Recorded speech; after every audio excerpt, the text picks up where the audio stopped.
Assalamualaikum warahmatullahi wabarakatuh. Yang terhormat, Ibu Indri Heri Susanti, SKEP MKEP sebagai penguji 1, Bu Feti Kumala, SSTMK sebagai penguji 2, Pak Madio Marioto, SKEP Nurse MNS sebagai penguji 3. Perkenalkan, nama saya Arif Wahyu Rohman dari D3 Keperawatan Universitas Harapan Bangsa Purwokerto.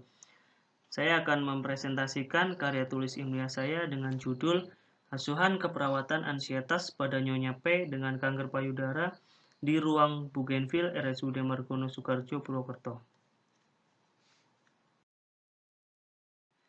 Bab 1 Latar belakang. Kanker merupakan masalah kesehatan dunia termasuk Indonesia, terutama kanker payudara yang menyerang kaum perempuan. Kenapa kanker payudara dapat terjadi? Kanker payudara terjadi karena adanya sel tunggal yang tumbuh secara abnormal dan tidak terkendali, sehingga dapat menjadi tumor ganas yang dapat menghancurkan dan merusak sel atau jaringan yang sehat. Seringkali pasien kanker payudara mengalami kecemasan, seperti penelitian yang dilakukan oleh Susilowati tahun 2014, bahwa 50% pasien kanker payudara yang menjalani kemoterapi mengalami ansietas sedang. Kemudian angka kejadian kanker payudara. Yang pertama, menurut International Agency for Research on Cancer atau IARC tahun 2012, kanker payudara merupakan kasus baru dengan presentase 43,3% dan presentase kematiannya 12,9%. Kemudian menurut hasil Riskesdas tahun 2018, berdasarkan diagnosis dokter mencapai 1,8% jiwa yang mengalami kanker payudara. Kemudian di Jawa Tengah, sebesar 1,30% wanita usia subur yang terdapat benjolan. Nah, untuk kasus tertinggi berada di Semarang yaitu 24,88%. Untuk Kabupaten Banyumas terdapat 11 pasien yang positif dari 3.988 wanita. Kemudian untuk rumusan masalahnya adalah bagaimana gambaran asuhan keperawatan ansietas pada Nyonya P dengan kanker payudara di ruang Bougainville RSUD Margono Soekarjo Purwokerto. Tujuannya untuk menggambarkan asuhan keperawatan ansietas pada Nyonya P dengan kanker payudara di ruang Bougainville RSUD Margono Soekarjo Purwokerto secara sistematis dengan menggunakan pendekatan secara komprehensif. Manfaat bagi masyarakat, terutama bagi responden dan keluarga, yaitu dapat memperoleh pengetahuan dalam merawat pasien khususnya dengan masalah kanker payudara. Kemudian bagi pengembangan ilmu dan teknologi keperawatan untuk menambah wawasan ilmu dan pengetahuan dalam bidang keperawatan. Kemudian manfaat bagi penulis adalah memperoleh ilmu dan pengalaman dalam menerapkan hasil riset keperawatan. Bab 2a. Konsep dasar kanker payudara. Yang pertama, definisinya. Kanker payudara merupakan sel tunggal yang tumbuh secara abnormal dan tidak terkendali, terjadi secara cepat, dan tumbuh pada jaringan payudara. Klasifikasinya secara umum, kanker payudara dibagi menjadi dua, yaitu kanker payudara invasif dan kanker payudara non-invasif. Kemudian menurut jenis kanker payudaranya terbagi menjadi 4, yaitu lobular karsinoma in situ, ductal karsinoma in situ, infiltrating lobular karsinoma, dan infiltrating ductal karsinoma. Kemudian manifestasi klinisnya, yang pertama terdapat benjolan pada payudara, kemudian yang kedua adanya perubahan pada payudara seperti perubahan warna menjadi merah, kemudian kulit mengerut atau seperti kulit jeruk. Kemudian puting mengeluarkan cairan. Yang keempat, pembengkakan pada payudara. Pemeriksaan penunjangnya adalah pemeriksaan payudara sendiri, pemeriksaan mamogram, pemeriksaan duktografi, biopsi, magnetic resonance imaging, dan pemeriksaan ultrasonografi. Kemudian ada penata laksanaannya, ada 3, yaitu dengan mastektomi, lumpektomi, dan kemoterapi. Pathway, faktor penyebab kanker payudara ada dari faktor predisposisi, yaitu usia dan genetik, ada dari faktor pil KB, kosmetik, dan gaya hidup. Faktor usia, adanya penurunan fungsi sehingga hormon tidak stabil mengakibatkan hiperplasia sel mamai. Dari faktor genetik, adanya gen breast cancer yang diturunkan dan kemudian gen itu mengalami mutasi. Dari faktor pil KB, penggunaan pil KB dengan jangka panjang akan meningkatkan hormon estrogen. Kemudian penggunaan kosmetik memiliki zat kimia yang mirip dengan hormon eksogen. Kemudian gaya hidup, adanya penumpukan lemak sehingga mengakibatkan obesitas. Itu semua akan mengakibatkan hiperplasia sel mamai atau pertumbuhan sel mamai secara cepat, sehingga akan menekan jaringan pada mamai, meningkatkan konsentrasi mamai akan membengkak, dan terjadinya massa tumor yang mendesak ke jaringan luar, sehingga akan menimbulkan ansietas dan ulkus. Ketika terjadi ulkus akan mengakibatkan gangguan integritas kulit. Kemudian hiperplasia sel mamai juga mendesak sel saraf, menginterupsi sel saraf, dan mengakibatkan nyeri. Kemudian hiperplasia sel mamai juga mendesak sel pembuluh darah sehingga aliran darah dapat terhambat, terjadinya perfusi jaringan yang terganggu mengakibatkan hipoksia dan terjadinya resiko infeksi. B. Konsep respon coping pasien ansietas. Coping adalah usaha langsung dalam manajemen stres. Ada 3 tipe mekanisme coping, yaitu problem focus, cognitively focus, dan emotion focus. Ansietas adalah keadaan emosi dan pengalaman subjektif individu tanpa objek yang spesifik. Gangguan ansietas ada 4, yaitu ansietas ringan, ansietas sedang, dan ansietas berat, dan panik. Kemudian edukasi, penulis menggunakan edukasi mengajarkan teknik relaksasi nafas dalam untuk pasien ansietas. C. Asuhan keperawatan. Yang pertama, pengkajian. Pengkajian ada 4 aspek, dari aspek perilaku, afektif, fisiologis, dan dari aspek kognitif. Kemudian diagnosa yang diambil adalah ansietas. Intervensi dengan diagnosa ansietas.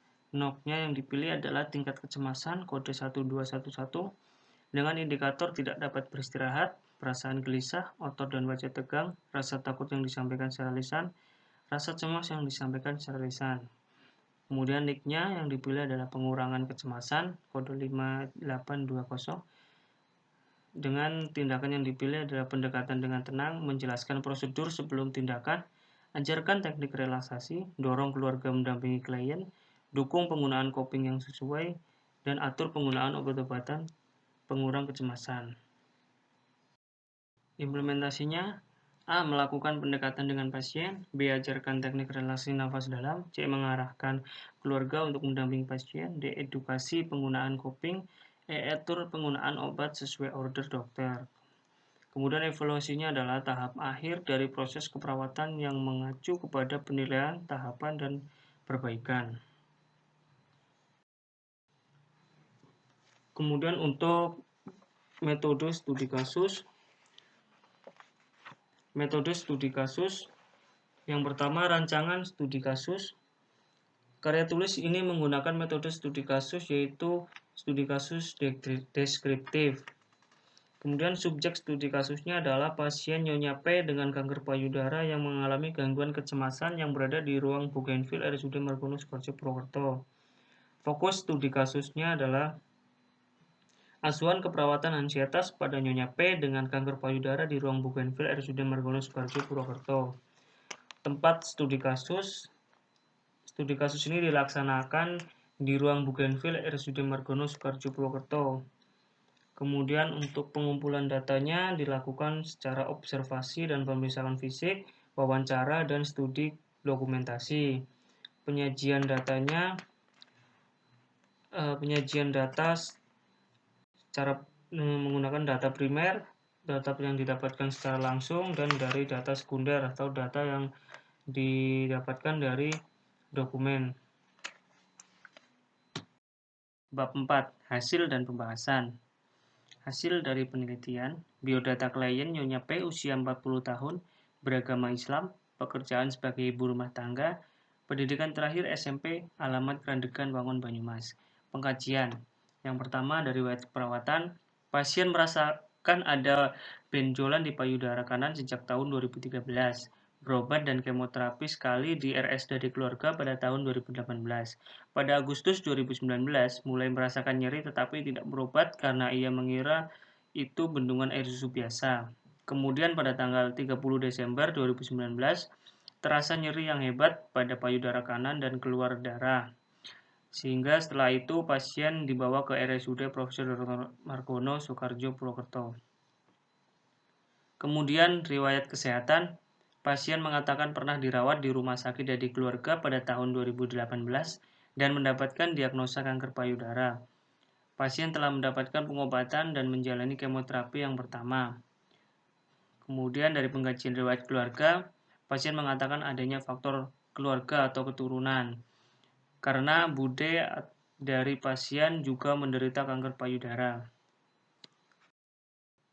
Pengkajian pola fungsional Gordon. Beberapa pola yang mengalami gangguan. Yang pertama, persepsi dan pemeliharaan kesehatan. Ditemukan data bahwa pasien mengatakan benjolan pada payudaranya dianggap wajar karena ia sedang menyusui, tetapi ia tidak mengetahui kalau itu akan tumbuh menjadi kanker payudara seperti sekarang. Kemudian pada pola tidur dan istirahat, pasien mengatakan dirinya merasa tidak bisa tidur karena merasa cemas akan payudaranya yang semakin sakit. Kemudian pada konsep diri, ditemukan data pasien merasa cemas kalau payudaranya tidak dapat sembuh kembali. Kemudian pada pola mekanisme coping, pasien lebih sering terlihat merenung dan marah-marah kepada keluarga yang menunggu.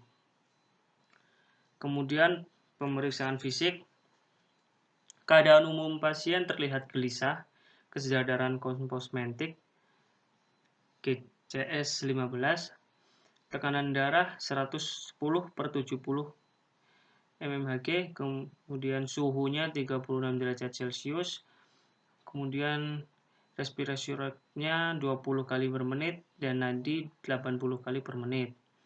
Hasil pemeriksaan payudara terdapat benjolan dan membengkak, puting sudah menjelesak ke dalam dan terdapat perdarahan pada payudara. Kemudian hasil dari penilaian tingkat kecemasan yang diukur dengan menggunakan Hamilton's Rating Scale for Anxiety atau HARS menunjukkan bahwa pasien sedang dalam tingkat kecemasan yang berat karena hasil pengkajiannya mendapat skor 30. Pemeriksaan penunjang. Hasil pemeriksaan penunjang yang didapatkan adalah pemeriksaan laboratorium dengan hasil hemoglobinnya sangat rendah 7,4,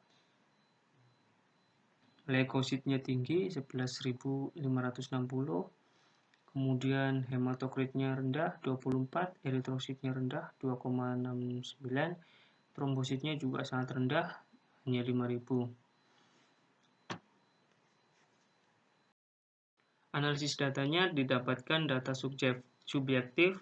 Nyonya P mengatakan merasa khawatir akan payudaranya yang semakin parah dan tidak bisa sembuh kembali, dan merasa tidak percaya diri karena payudara sebagai organ vital perempuan mengalami sakit yang parah. Selain itu, ia juga merasakan susah tidur. Data objektifnya, Nyonya P terlihat banyak merenung sendiri, terkadang emosinya tidak stabil dan marah-marah atau gelisah. Kemudian tekanan darahnya 110/70 mmHg dan hemoglobinnya 7,4. Mulut terlihat kering dan hasil pengukuran cemas menunjukkan pasien sedang dalam kecemasan berat. Diagnosa keperawatan untuk Nyonya P adalah ansietas berhubungan dengan ancaman status terkini. Intervensinya dengan indikator rasa cemas yang disampaikan secara lisan dengan skala awal 2 dan tujuan 4. Kemudian tidak dapat beristirahat dengan skala awal 3, tujuan akhirnya 5, perasaan gelisah skala awal 2 dengan tujuan akhir 4. Kemudian implementasinya, implementasi yang dilakukan tanggal 3 Februari 2020, yaitu melakukan pendekatan, menjelaskan prosedur teknik relaksasi nafas dalam, kemudian mengajarkan teknik relaksasi nafas dalam, mendemonstrasikan dan melatih pasien melakukannya, kemudian memotivasi keluarga dan diskusi dengan pasien faktor pemicu rasa cemas. Kemudian pada tanggal 4 Februari 2020, melakukan diskusi dengan pasien terkait situasi yang menyebabkan cemas, menjelaskan pentingnya pemilihan coping untuk mengatasi stres, kemudian memotivasi pasien dengan mencari dukungan keluarga, dan mengulang latihan teknik relaksasi nafas dalam kepada pasien. Kemudian pada tanggal 5 Februari 2020, melakukan pendekatan dengan pasien, melakukan diskusi terkait pemicu kecemasan, mengulang latihan teknik relaksasi nafas dalam kepada pasien, dan memotivasi keluarga untuk selalu berada di dekat pasien. Evaluasi, hasil evaluasinya didapatkan data subjektif, pasien mengatakan bisa melakukan relaksasi nafas dalam ketika sedang cemas sehingga dia bisa sedikit mengontrol rasa cemasnya. Data objektifnya yang didapatkan dari pasien yaitu pasien terlihat tenang dan terkadang merenung, kemudian dapat tidur pulas. Hasil capaian yang telah ditentukan yaitu pengurangan kecemasan dapat dicapai dengan indikator rasa cemas yang disampaikan secara lisan dengan skala awal 2 menjadi 4, tidak dapat beristirahat dengan skala 3 menjadi 5, perasaan gelisah dengan skala 2 menjadi 4. Kemudian rencana tidak lanjut untuk pasien Nyonya P adalah melanjutkan intervensi teknik relaksasi nafas dalam dan menguatkan keluarga untuk selalu mendampingi dan memotivasi klien. Pembahasan dalam pengkajian dari aspek perilaku, didapatkan data pasien terlihat sering merenung dan gelisah. Pada aspek afektif, didapatkan data Nyonya P mengatakan merasa khawatir akan payudaranya yang semakin parah dan tidak bisa disembuhkan kembali. Kemudian dari pengkajian fisiologisnya, pasien terlihat lemah dan bibir kering. Kemudian dari aspek kognitif, pasien seringkali meluapkan emosi atau marah-marah kepada keluarga yang menjaga. Kemudian pembahasan dari diagnosanya berdasarkan data subjektif dan data objektif yang diperoleh telah sesuai dengan teori tentang ansietas, maka penulis menegakkan diagnosa ansietas. Kemudian intervensinya, penulis menyusun rencana keperawatan dengan tujuan NOC, tingkat kecemasan, kode 1211, dan intervensi yang penulis rencanakan yaitu pengurangan kecemasan, kode 5820. Untuk implementasinya, tindakan melakukan pendekatan dengan pasien, rasionalnya adalah menurunkan rasa takut yang dapat meningkatkan relaksasi atau kenyamanan. Kemudian tindakan menjelaskan prosedur teknik relaksasi nafas dalam yang akan dilakukan untuk mengurangi kecemasan. Rasionalnya mengurangi kecemasan pasien sebelum dilakukannya tindakan. Mengajarkan teknik relaksasi nafas dalam kepada pasien. Rasionalnya relaksasi dapat menurunkan tingkat ansietas. Kemudian memotivasi keluarga untuk selalu berada di dekat pasien. Rasionalnya dukungan keluarga dapat meningkatkan kenyamanan pasien. Kemudian tindakan kolaborasi pemberian transfusi darah untuk meningkatkan hemoglobin pasien. Rasionalnya kurangnya hemoglobin akan berakibat semakin memburuknya kondisi pasien. Kemudian pembahasan dari evaluasi. Evaluasi dilakukan pada tanggal 5 Februari 2020. Didapatkan data subjektif, pasien mengatakan bisa melakukan relaksasi nafas dalam ketika sedang cemas, sehingga dia bisa sedikit mengontrol rasa cemasnya. Data objektif yang didapatkan dari pasien, yaitu pasien terlihat tenang dan terkadang merenung, dapat tidur pulas. Hasil capaian yang telah ditentukan, yaitu pengurangan kecemasan dapat dicapai dengan indikator rasa cemas yang disampaikan secara lisan dengan skala awal 2 menjadi 4, tidak dapat beristirahat dengan skala 3 menjadi 5, perasaan gelisah dengan skala awal 2 menjadi 4. Kemudian keterbatasan penelitian. Penulis kurang dalam mengkaji pengetahuan pasien terkait teknik relaksasi untuk mengurangi kecemasan, kurang mengkaji stadium kanker payudara yang dialami, dan tidak menemukan data objektif di catatan medis.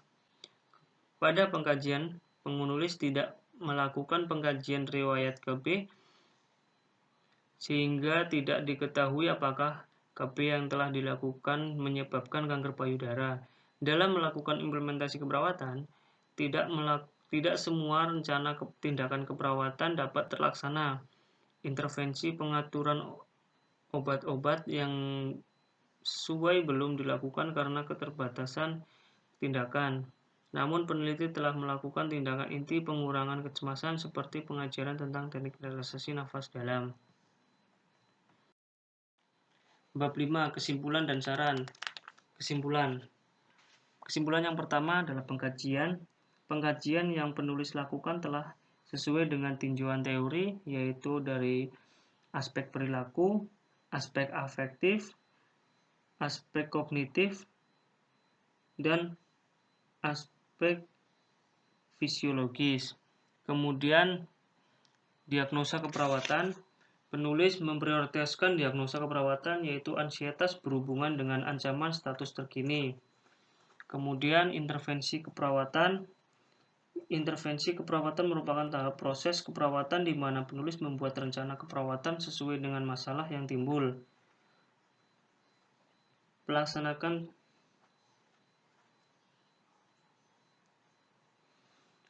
Kemudian implementasi keperawatan. Pelaksanaan tindakan keperawatan yang penulis lakukan sesuai dengan rencana keperawatan yang telah dibuat. Tindakan keperawatan dilakukan selama 3 hari, dan dalam melakukan setiap intervensi tindakan yang direncanakan, penulis memantau dan mencatat respon pasien. Kemudian evaluasi keperawatan. Evaluasi digunakan untuk menilai hasil intervensi yang telah dilakukan. Evaluasi yang penulis dapatkan telah tercapai sesuai tujuan yang telah penulis lakukan. Evaluasi yang penulis pakai yaitu jenis evaluasi sumatif. Kemudian saran yang pertama bagi pasien dan keluarga. Bagi pasien dan keluarga diharapkan jika pasien mengalami perasaan cemas dapat melakukan tindakan relaksasi nafas dalam untuk mengatasi atau menguranginya. Kemudian bagi mahasiswa diharapkan dapat mengembangkan potensi diri dan kemampuan komunikasi agar dapat diterapkan dalam melakukan penanganan kecemasan terutama dengan teknik relaksasi nafas dalam. Kemudian bagi institusi dan pendidikan, diharapkan bagi institusi untuk hasil dari penelitian ini dapat digunakan dalam menambah wawasan bagi rekan-rekan seperguruan saya, sehingga dalam penanganan kecemasan lebih efektif. Bagi rumah sakit, institusi pelayanan kesehatan diharapkan dapat memberikan pelayanan kesehatan yang lebih maksimal dan sabar dalam menghadapi pasien, terutama pasien dengan kanker payudara. Terima kasih, inilah presentasi KTI saya. Kurang lebihnya mohon maaf. Wassalamualaikum warahmatullahi wabarakatuh.